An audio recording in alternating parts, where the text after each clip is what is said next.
የኢትዮጵያ ፌዴራል ፖሊስ ከእስራኤል ፖሊስ ድጋፍ አገኘ። ለመሆኑ ድጋፉ ምን ይሆን? በዝርዝር የምናየው ጉዳይ ነው። ኢትዮጵያ ያ130 ተዋጊ አውሮፕላኖችንና ኦሪዮን ድሮን ከሩሲያ መረከቧ ተገለጸ። በኦሮሚያ ክልል የሚገኙ የጤና ባለሙያዎች ቅሬታ አሰሙ። ለመሆኑ ቅሬታ ለምን ይሆን? በዝርዝር የምናየው ጉዳይ ነው። አብራችሁን ቆዩ።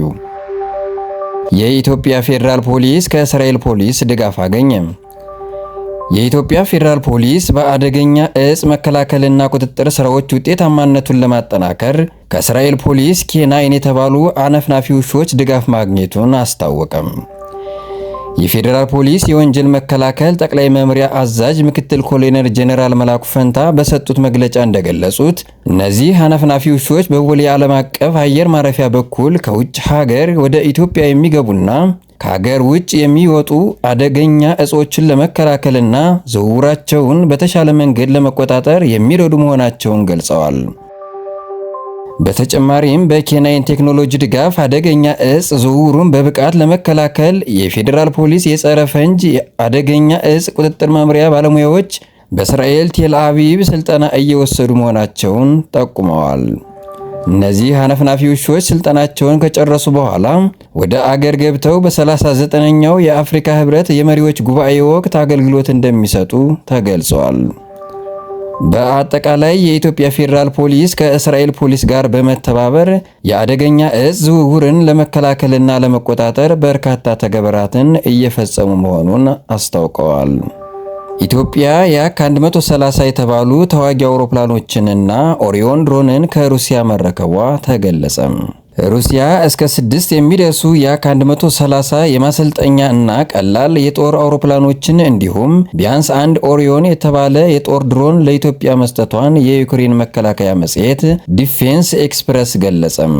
መጽሔቱ በጥር 19 ቀን 2018 ባቀረበው ዘገባ መሰረት እነዚህ አውሮፕላኖች ድሮኑን በቢሸፍቱ አየር ኃይል ማረፊያ የተካሄደው የ2018 ዓ.ም አቪዬሽን ኤክስፖ ላይ ለህዝብ ቀርበው ታይተዋል። ከኤክስፖ የተገኙ ፎቶግራፎች 2301 እስከ 2306 ድረስ መለያ ቁጥር ያላቸው ያ130 ጀቶች እንደሚያሳዩ ተገልጿል። እነዚህ አውሮፕላኖች በዋነኝነት ለአብራሪዎች ስልጠና የሚውሉ ቢሆኑም ቀላል የጦር ተግባራትን ለመፈጸም ችሎታ እንዳላቸው ተጠቅሷል። እንደ ዲፌንስ ኤክስፕረስ ገለጻ የኦሪዮን ድሮን በኢትዮጵያ መታየቱ ይህ የሩሲያ ሰራሽ ጦር መሳሪያ በይፋ ለውጭ ሀገር የተሸጠ የመጀመሪያ ጊዜ መሆኑን ያመለክታል። ኦሪዮን በመካከለኛ ከፍታ ላይ ለረጅም ጊዜ መብረር የሚችል ድሮን ሲሆን ሩሲያ በዩክሬን ጦርነት ውስጥ አንዳንድ ጊዜ ለጦር ተግባር መጠቀሟ ታውቋል። ይህ ድሮን ከዚህ በፊት የቱርክ ባይራክተር ቲቢ2 እና አኬንጂ የኢራን ሞሄጀር 6 እንዲሁም የቻይና ዊንግ ሎንግ ዋን ድሮኖችን በመጠቀም ያላቸውን የኢትዮጵያ አየር ኃይል አቅም ይበልጥ እንደሚያጠናክር ተገልጿል።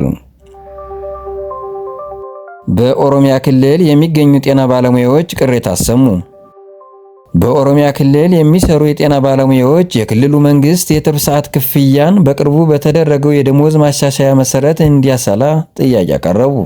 ይህ ጥያቄ የቀረበው የፌዴራል መንግስት በመላ አገሪቱ ውስጥ አንድ አይነት የክፍያ ስርዓት እንዲኖር በሰጠው መመሪያ መሰረት እንዲተገበር በመጠየቅ ነው። በባሌ ሮቤ አጠቃላይ ሆስፒታል የሚሰሩ አንድ የጤና ባለሙያ እንደገለጹት ጥያቄያቸው በተሻሻለው የደሞዝ መዋቅር መሰረት የሚፈጸሙ የሥራ ክፍያዎች በብሔራዊ መመሪያ መሰረት እንዲከፈሉ ለማድረግ ነው። እንደ እርሳቸው ገለጻ ለአዲሱ የደሞዝ ማሻሻያ በጀት የለም ተብለናል። ሆኖም ለ2 ወራት የትርፍ ሰዓት ክፍያችን በአዲስ ደሞዝ መሰረት ተከፍሎን ነበር። ከዚያ በኋላ ግን ክፍያው ቆሟል ብለዋል። በጉደር ሆስፒታል የሚሰሩ አንድ ሐኪም በተመሳሳይ ሁኔታ የመስከረምና የጥቅምት ወራት የትርፍ ሰዓት ክፍያ በአዲሱ የደሞዝ መሰረት መከፈሉን አረጋግጠዋል። ነገር ግን በኋላ ሆስፒታሉ አመራሮች ተጠርተው ክፍያው ከዚህ በኋላ በአዲሱ ደሞዝ መሰረት እንዳይፈጸም መመሪያ ተሰጥቷቸዋል። በዚህ ጉዳይ ላይ በኦሮሚያ ክልል ጤና ቢሮ ኃላፊ ፕሮፌሰር ነጻነት ወርቅነህ በሰጡት ምላሽ ውሳኔው በክልል ደረጃ መተላለፉን ገልጸው ነገር ግን ስለ ዝርዝሩ ተጨማሪ ማብራሪያ ለመስጠት ፈቃደኛ ለመሆናቸውን አዲስ ስታንዳርድ በገጹ አስነብቧል።